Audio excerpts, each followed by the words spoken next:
Olá, pessoal! Sejam bem-vindos a mais um episódio do nosso programa literário Do Autor ao Leitor. É um prazer ter você aqui com a gente de novo para acompanhar vários conteúdos incríveis nos nossos quadros que estão demais hoje. Então você já começa assistindo esse episódio, deixando o seu like, se inscrevendo nesse canal e compartilhando esse programa com outras pessoas que vão também gostar de saber um pouco mais sobre o nosso universo literário. Esse é o nosso 9º episódio e quando a gente chegar no episódio 10, vamos encerrar a primeira temporada. Mas calma, que se você comentar muito, compartilhar muito, a gente volta com a segunda temporada, porque temos muitos temas para tratar nesse universo, não é mesmo? E vamos para o nosso primeiro quadro deste episódio, que é o quadro Divulgue Aqui. E nesse quadro vocês vão conhecer um super lançamento do escritor Luiz Jardim, que publicou um livro chamado Um Ponto Fora da Curva, e eu vou ler a sinopse aqui para vocês. Vou deixar também o link aqui na descrição para que vocês possam adquirir. Na presente obra, procuro dar sequência ao mesmo objetivo que me motivou às obras anteriores: trabalhar no sentido de despertar o gosto pela literatura, em especial o gênero poético, por acreditar no enorme poder transformador da poesia. Um Ponto Fora da Curva é um livro de poesias que o Luiz Jardim escreveu e está, assim, maravilhoso. São poesias leves, divertidas, descontraídas, sobre várias situações que acontecem com a gente no cotidiano. Ele transforma esses acontecimentos em poemas muito lindos, muito cativantes. E esse livro é o 11º do Luiz Jardim. Todos os outros também são de poemas, poesias, contos e são maravilhosos. Vou deixar aqui também o perfil do autor para que vocês possam conhecer um pouco melhor do trabalho dele. Vou deixar a capa passando aqui para que vocês possam ver um pouco melhor como é que está esse lançamento. Está assim maravilhoso. E o título ele é bem sugestivo e nos faz refletir também. O que é ser um ponto fora da curva? Você se considera um ponto fora da curva? Eu particularmente me considero. Ser fora da curva é aquela pessoa que, em meio a tantas opiniões iguais, a gente vai ao contrário e se posiciona em relação a isso, em falar que não concorda, que pensa diferente e que vai por um sentido que talvez as pessoas não concordem, talvez elas não queiram arriscar e a gente se coloca, paga esse preço, sabe? Então é mais ou menos isso, essa ideia de ser um ponto fora da curva, e eu achei bem interessante a forma como o Luiz aborda esses assuntos aqui no livro. Então fica aí a sugestão para que você possa fazer essa leitura. E agora vamos para o nosso próximo quadro, que é o quadro Vida de Escritor. E hoje, você, escritor, vai poder saber como é que você faz para sair de um bloqueio criativo. Porque quando esse momento chegar, se ele chegar, a gente espera que não, mas pode acontecer, né? Na vida de todos nós, ter esse bloqueio criativo. Então, a autora Kelly Ramizo vai contar um pouquinho como foi que funcionou para que ela saísse de um bloqueio criativo enquanto estava escrevendo o seu livro. Vamos conferir. Olá pessoal, tudo bem? Eu sou Kelly Ramizo, autora do livro Padma, Rudá e Morgenstern. Eu vim aqui contar para vocês um pouco sobre a minha experiência com bloqueio criativo. Eu não costumava ter bloqueio criativo antes, porque eu sempre, quando eu tinha ideia para um livro, eu sempre montei um esquema de começo, meio e fim, já desenvolvia as características dos personagens e as personalidades, os pontos altos e baixos, e paralela à escrita eu ia fazendo as pesquisas dos temas abordados. Isso me ajudava muito a não travar em momento nenhum. Só que no livro Morgenstern eu tive um bloqueio de semanas, porque eu não conseguia encontrar um desfecho, dar um desfecho para um dos personagens. E eu travei de vez. Nessa época eu tinha lançado meu livro Padma e eu estava muito envolvida com rede social, com leitura de resenha, participando de entrevista e mantendo contato direto com o leitor, assim, porque eu gosto muito. E assim, eu não tinha o tempo para parar, para sentar e criar. E aí um dia eu tava indo para um almoço em família, meu marido estava dirigindo, e eu me permiti olhar pela janela, não fiquei com o celular, e pensar no texto com carinho. E aí eu pensei, eu estava muito chateada e muito frustrada, e eu pensei, por que eu não estava conseguindo desenvolver aquele texto? Por que eu não conseguia encontrar uma solução? Eu não sabia lidar com aquilo. E aí me veio um boom, assim, eu tive uma ideia, eu já nem queria mais ir pro almoço, queria voltar para casa para escrever. E essa ideia, assim, foi o golpe de mestre do livro. E aí eu parei para pensar que eu não tinha bloqueio antes porque eu tinha muito tempo para parar para pensar. Porque eu sou uma pessoa que eu tô sempre escrevendo mentalmente. Eu tô dirigindo, eu tô criando, tô fazendo jantar, eu tô criando, eu tô esperando o filho sair da escola, eu tô criando. E nesses momentos que eu tinha para criar, eu tava olhando as redes sociais. Então, a minha cabeça estava totalmente tomada. Eu precisava de tempo para poder criar com carinho, pensar no texto, numa solução. E isso não estava acontecendo. Então, na verdade, eu nem estava bloqueada. Na verdade, eu estava sem tempo para pensar. E aí eu criei uma rotina de quando eu estou desenvolvendo uma história, um texto, o que quer que seja. Eu evito rede social, fico ausente mesmo.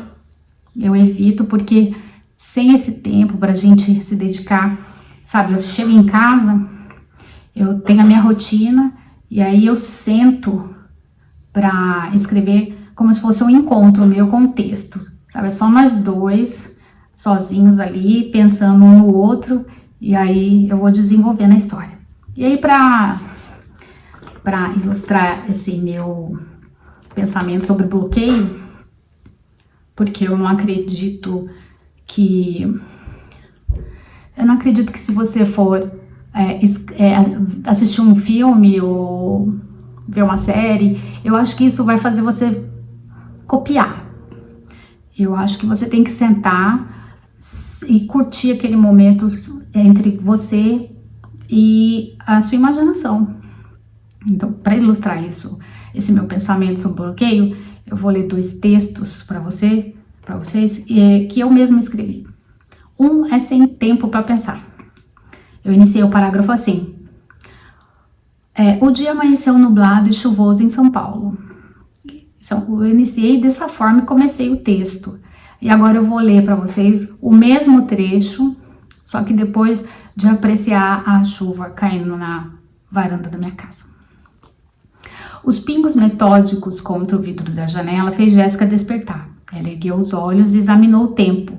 A chuva fraca, porém constante, deixava o dia úmido e isento de barulhos cotidianos, destacando o som terapêutico das gotas constantes contra o chão.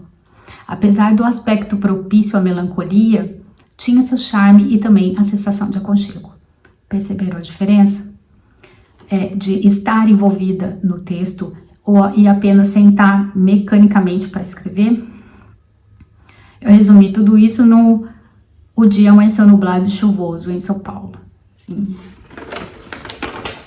Eu espero que esse vídeo te ajude a encontrar a sua própria forma de se inspirar, que você encontre um método para você desenvolver o seu texto, de encontrar com o seu texto, e para que você olhe com carinho em volta, porque às vezes há muito mais o que se apreciar do lado de fora do celular.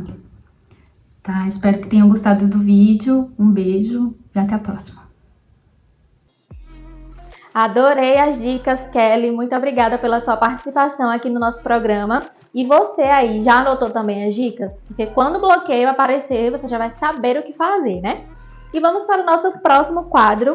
Mas antes, eu quero saber se você já se inscreveu nesse canal, se você já deixou o like aqui no nosso episódio e se você já compartilhou o vídeo também com outras pessoas que vão gostar muito de conhecer esses conteúdos sobre o universo literário, tá? Então vamos lá para o nosso próximo quadro, que é entrevistando escritores. E na entrevista de hoje, gente, ela tá assim mais que especial, porque vocês vão conhecer a Clésia Zappellini. A Clésia, ela vai publicar o seu primeiro livro agora, dia 4 de outubro. Todos estão convidados. Ela vai falar um pouquinho mais sobre horário, local. E quem for da região e puder prestigiar vai ser muito legal. E o que acontece? O livro da Clésia se chama O Pequeno Grande Caio. Ela escreveu a história do seu filho, Caio, que foi diagnosticado com uma doença degenerativa e ele veio a falecer aos 10 anos de idade.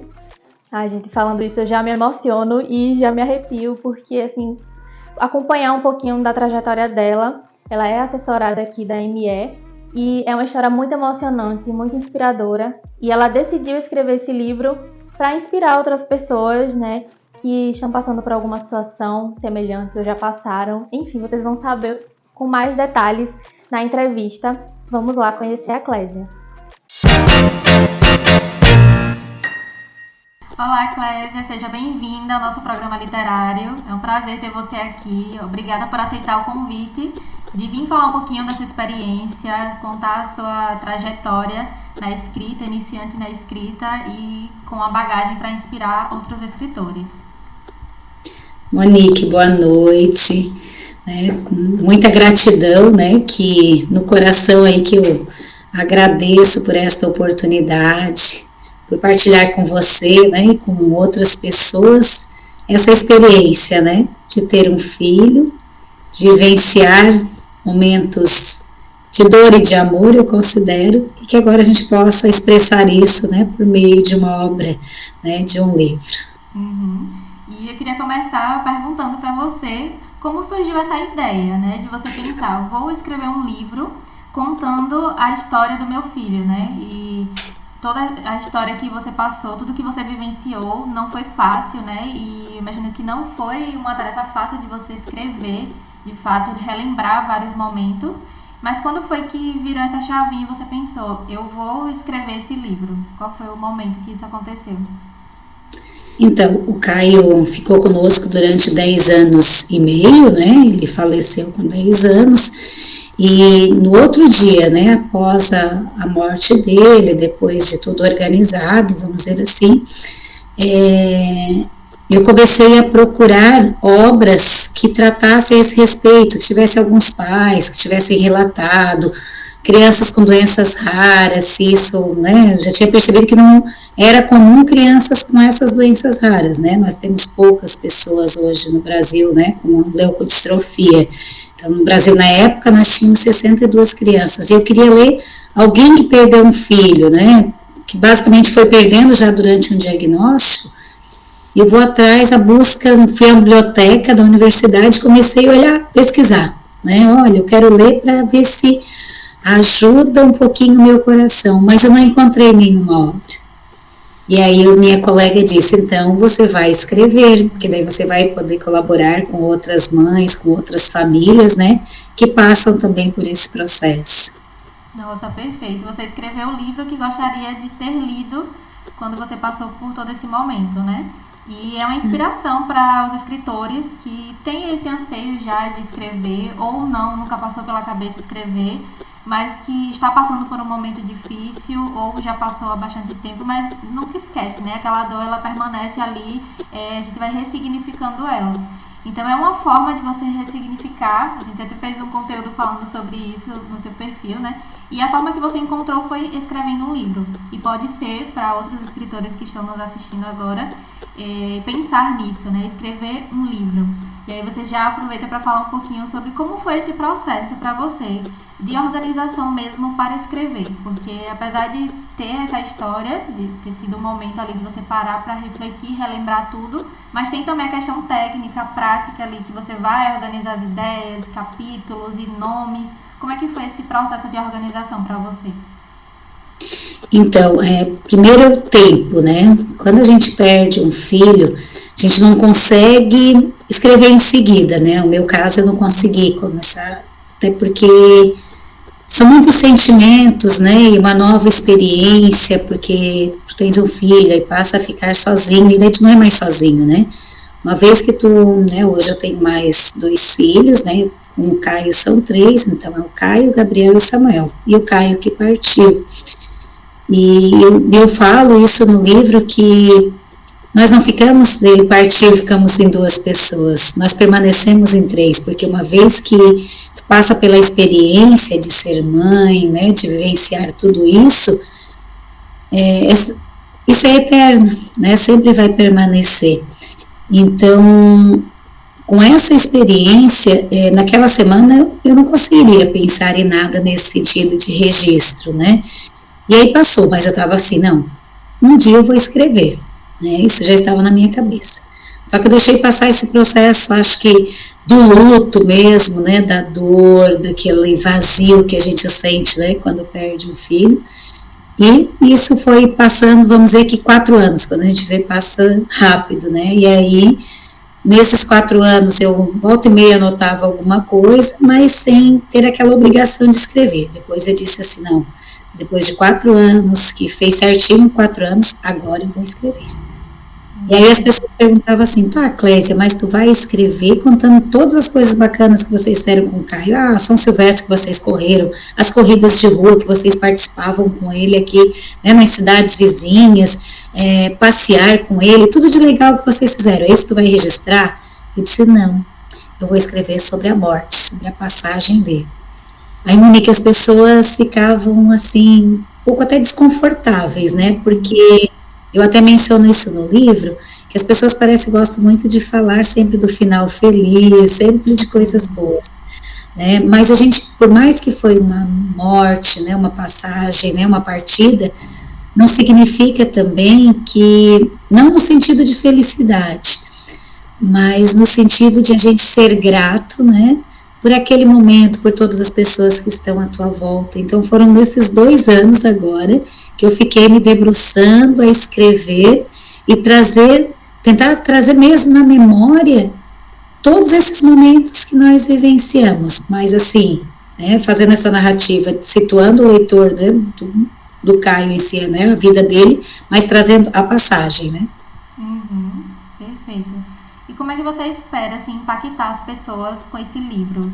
Porque você falou que no seu momento você buscou algo que pudesse te confortar, ou que você visse que alguém te entendia, alguém já passou por isso, alguém me entende, né? Você se encontrasse naquelas palavras.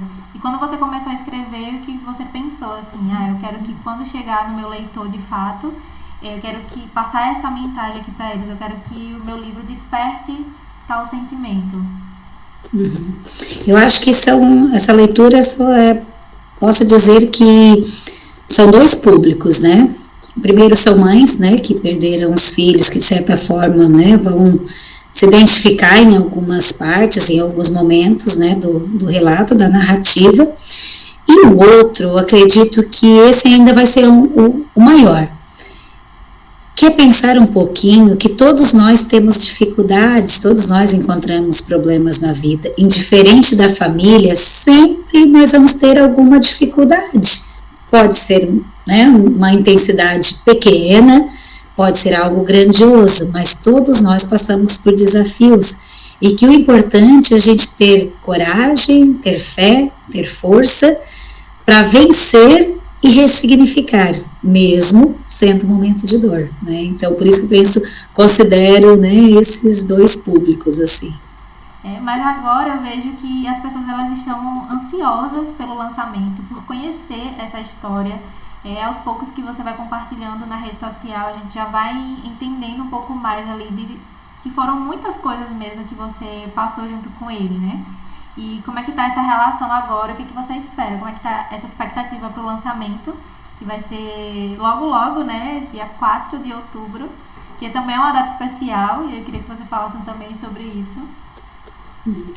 Então, né, eu sempre brinco, Monique, assim, né, uma brincadeira até que eu faço com as minhas colegas, eu digo assim, ele nasceu no mesmo dia, né, e só que eu brincava, né, estava na escola, os professores diziam, Clésia, vamos comemorar, comer um bolinho do teu aniversário, e comemorar também essa passagem do Caio que foi tão bonita, né, pela terra, mesmo tendo a dor, tendo o sofrimento, de ser uma doença, né, degenerativa, né, para quem agora está ouvindo aí nossa conversa, nosso bate-papo, para entender assim, ele até os 2 anos, ele caminhava, falava, né, próximo aos 2 anos, né, na realidade, e ele desenvolveu essa doença degenerativa, a expectativa de vida era de 1 ano e meio só, então em termos era para ele falecer até os 4 anos e meio, e o Caio ficou até 10, justamente porque é é transcender, né? É tu buscar viver cada minuto e o resto deixar correr, que o universo vai dando conta de tudo isso. Então, dia 4 vai ser esse presente, né? Mais uma comemoração, né? Então, tem 2 comemorações de vida, né? Mesmo Caetano partido. Ia ser outro. E eu queria saber a ideia que você teve para ele, né? Se você já tinha desde o início ou enquanto estava escrevendo surgiu essa ideia de título, como é que foi? Caramba. Eu disse, nossa, um pequeno, né? Um pequeno e grande. Aí botamos Grande Caio, né? Ah, mas só Grande Caio? Ficou meio estranho.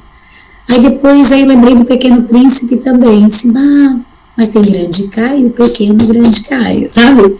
Aí comecei a pensar, né, fazer essa... mesmo. Isso, fui pensando nessa criação, sabe?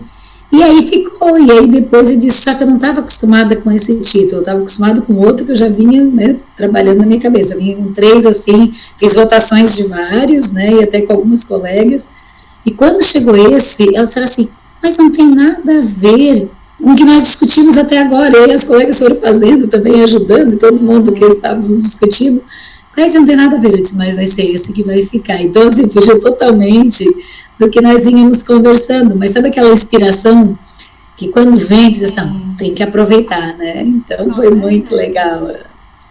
E apesar da história ser sua, da sua vida, da sua família, é isso, né? Quando você escreve um livro e coloca no mundo, ele já não é exclusivamente seu. E nesse processo de escrita, você teve receio em alguma parte ali muito delicada que você pensou, isso aqui eu preciso deixar de fora, eu vou colocar de uma outra maneira, só para ilustrar, porque realmente são coisas muito pessoais, né? Só você e sua família que viveu sabe exatamente, mas com essa ideia, conseguir equilibrar isso, a ideia que eu quero passar uma mensagem para as pessoas, dar esse conforto que eu não tive, que eu não encontrei nos livros, eu quero passar isso, mas também eu preciso respeitar essa parte aqui dessa história, porque pertence só à minha família, só a quem viveu. Então foi uma parte desafiadora? Como é que foi para você equilibrar isso? Assim, falar da história, falar do diagnóstico, isso, as pessoas, como é que será que aconteceu esse diagnóstico, como é que, né, essa busca pela cura, como é que aconteceu ali, tudo tranquilo.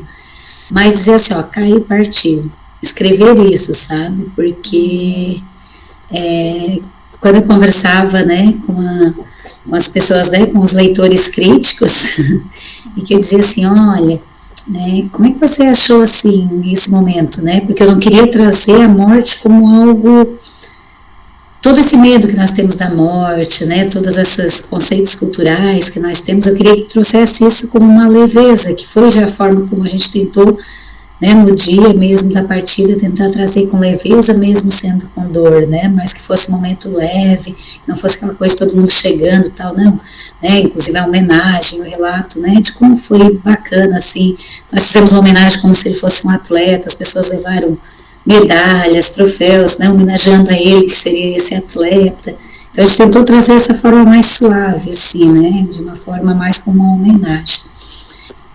E eu queria que você deixasse um conselho para as pessoas que pensam em escrever um livro e que pensam em escrever sobre algum momento delicado que elas estão vivendo ou que vivenciaram, que estão se sentindo inspiradas pela sua história, pela sua experiência, e uma forma de ressignificar isso vai ser escrevendo. Então, qual é o conselho que você daria para essas pessoas que, estou pensando, estou considerando escrever um livro?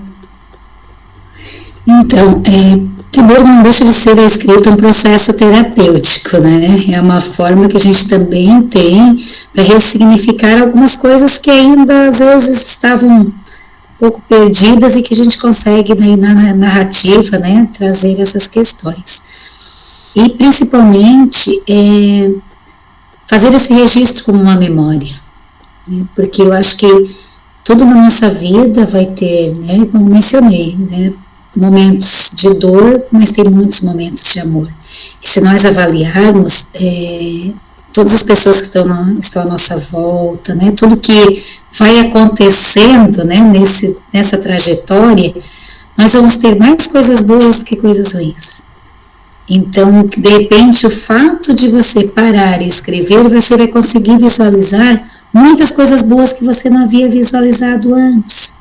Então, né, você chegar no hospital, ser alguém conhecido, aquele médico que colaborou, vai até uma UTI colaborar com outras pessoas. Você já passou, né? O que você faz com tudo que você passou? Colabora, né, com o seu processo interno, mas também colabora com os processos internos de outras pessoas, né?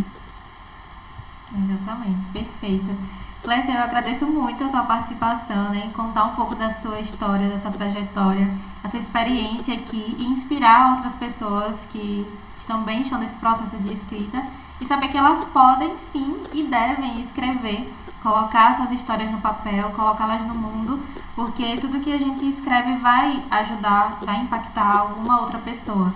Então escreva um livro que você gostaria de ler. A Clésia, ela buscou em um momento da vida dela esse conforto ali em meio às palavras, alguém que entendesse, e ela não encontrou, né? Então ela foi lá e escreveu. Então com certeza, Clésia, você vai receber ainda muitos depoimentos. Meu, né? Eu estou me preparando para ler, porque eu já sou naturalmente chorona, né? Em ficção, imagina uma história real. Então assim, desejo muito sucesso para você no seu lançamento, e que bom que você conseguiu ressignificar e hoje vem inspirando muitas pessoas, né? Monique, obrigada, né, por esta oportunidade, por esse bate-papo, né, porque essa conversa gostosa, né, de falar desse processo de escrita, mas principalmente falar da vida, né, que é esse bem tão precioso que recebemos como um presente, né, e que todos nós estamos aqui de passagem, né, ninguém vai ficar, acredito, para a semente, não sei, até agora, né, nós estamos de passagem, que a gente possa compreender, né, que nessa passagem nós podemos registrar essa passagem, seja através de um livro, um vídeo, enfim, né, mas que possamos ter esses registros que vai nos auxiliar, mas vai auxiliar muito o outro também. Então, muito obrigada aí pela oportunidade, tá? E obrigada também por estar dando toda a assessoria aí também com a comunicação, né, para levar às pessoas também essa obra. Eu que agradeço. E quando for ao ar, ainda vai dar tempo, ainda não vai ter tido o lançamento, então pode convidar as pessoas, né, vai que alguém esteja nos assistindo e seja daí da região, então fale o local, a data do lançamento e as suas redes para acompanhar todos os bastidores e o processo que a gente vem compartilhando lá. Está joia. Então, o lançamento, né, vai acontecer no dia 4 de outubro, às 19h30, no Espaço Integrado de Artes, né, em Tubarão, né, hoje é em Noversa Sul, a antiga Unisul, né, um espaço lá próximo, né, do Colégio Deon, e todos estão aí convidados, né, podem ir acompanhando todos os registros que estamos fazendo nas redes sociais, tem o Instagram, Clésia da Silva Mendes, tem o Facebook ainda também, né, Clésia Mendes Apellini. Então podem acompanhar aí nas redes sociais, que nós vamos também divulgando, né, algumas reflexões, né, antes de chegar esse momento que está tão esperado. Então quem for aí de Tubarão, vai lá prestigiar a Clésia no seu lançamento. Obrigada, Clésia, um beijo para você. Beijo, Monique, obrigada, tchau. Ai, gente, que demais essa história, né? Sintam-se inspirados para escrever o livro de vocês, independente do que seja, da situação que você passou, está passando, você pode ressignificar essa dor, esse sofrimento e transformar em um livro, em colocar isso em palavras e publicá-lo para que outras pessoas conheçam e se sintam impactadas também, da mesma forma que a gente está sentindo agora com a Clésia. Obrigada, Clésia, pela sua participação, por compartilhar essa história e pela coragem de publicá-la, né? E agora vamos para o nosso último quadro desse episódio, que é o quadro Conhecendo o Mercado Editorial. E vocês vão conhecer um pouquinho do Luiz Fernando. Ele é editor de livros e ele já editou, gente, mais de 75 livros. E ele vai contar pra gente como produzir um livro de qualidade. Olá, meu povo, tudo bem? Como vocês estão? Eu sou o Luiz Fernando, eu sou editor de livros e sou host do podcast Pode Ler e Escrever. Hoje eu estou aqui para dar algumas dicas de como produzir um bom livro. Eu já participei em mais de 75 livros. Estou muito feliz em ter participado de todos esses livros. E queria compartilhar com vocês um pouquinho do que eu faço e como eu faço. Um ponto importante, gente, é sempre definir como e quem vai comprar o seu livro. Quando eu falo isso, você tem que ter em mente quem está lendo o seu livro. Isso é importantíssimo. Por que é importante a gente ter noção de quem está lendo o nosso livro? Você vai escrever de uma forma mais direcionada e você vai produzir um material muito mais direcionado. Você não pode ter a cabeça de querer vender para todo mundo. Você tem que ter a cabeça de querer satisfazer o seu público. O seu público é A, você vai escrever para o público A. O seu público é B, você vai escrever para o público B.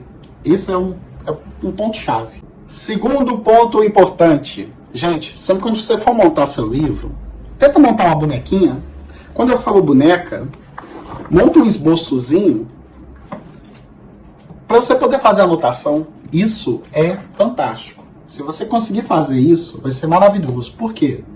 Porque às vezes você lê, e do nada aparece uma frase melhor que a outra. Você vai lá e anota. Simples, fácil e rápido. Isso vai te ajudar a construir um material muito mais rico e muito mais organizado. Sempre quando você for escrever um livro, eu acho muito importante ter apoio. Quando eu falo apoio, é que se você puder arrumar um revisor, isso seria essencial. Ter um revisor por perto é bom, porque você vai ter uma segunda opinião sobre aquela informação.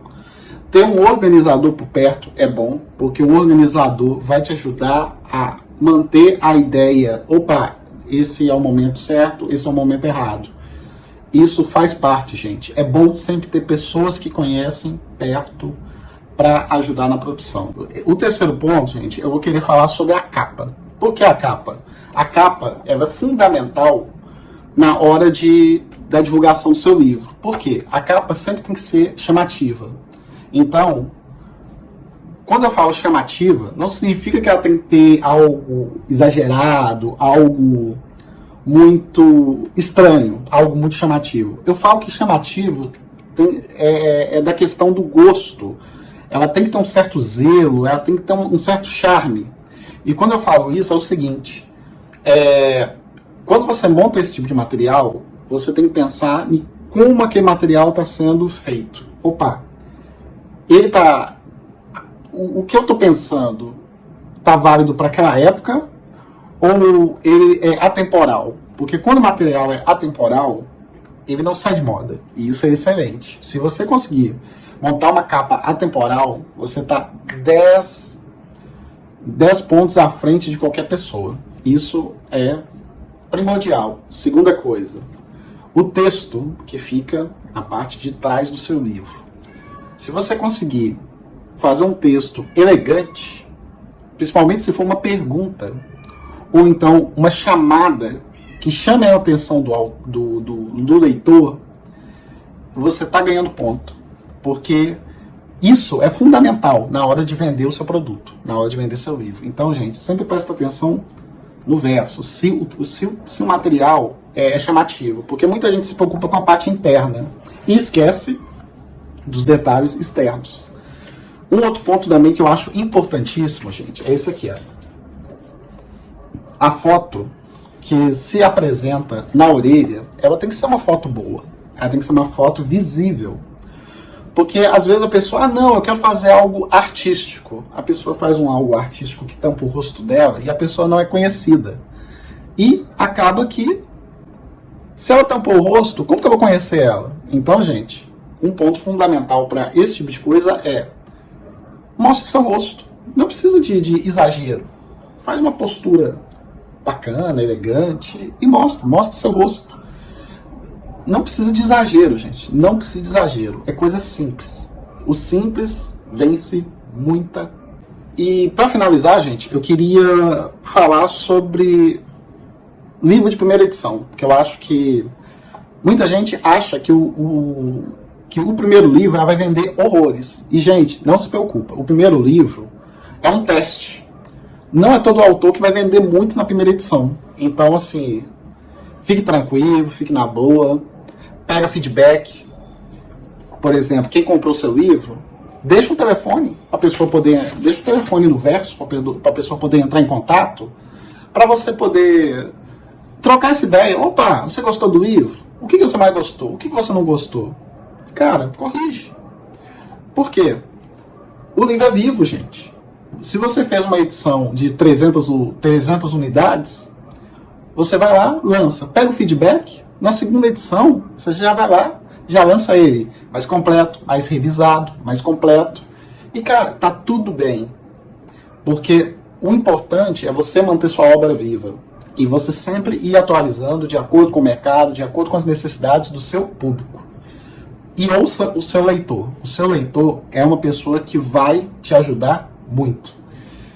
Muito obrigado, gente, por ter me ouvido. Muito obrigado, Monique, pela participação. E quem quiser acompanhar sobre o mercado literário, pode seguir a gente, o Pode Ler e Escrever, no YouTube, no Spotify e em todas as plataformas de streaming. Muito obrigado e até a próxima.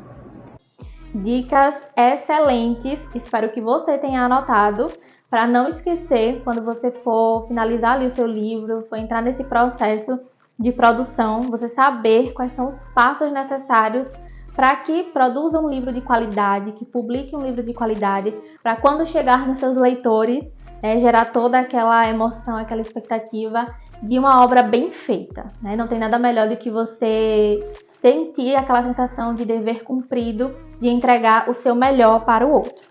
E o nosso episódio está chegando ao fim, chega ao fim. E eu quero agradecer a você que acompanhou, que assistiu até aqui, que está acompanhando todos os outros episódios.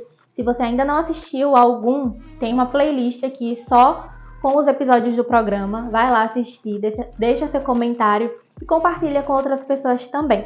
Eu aguardo você no nosso próximo episódio.